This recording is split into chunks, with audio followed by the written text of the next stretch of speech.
Hi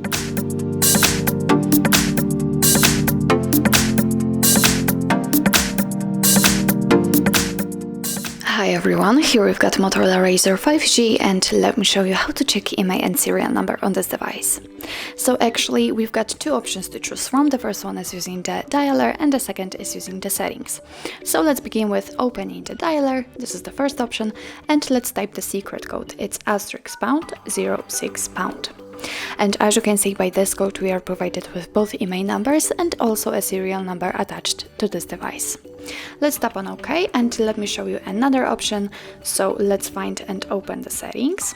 And here we have to scroll down to the very bottom to find About Phone.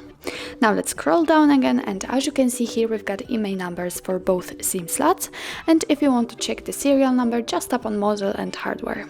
Let's tap on it, and as you can see on the second position we've got the serial number.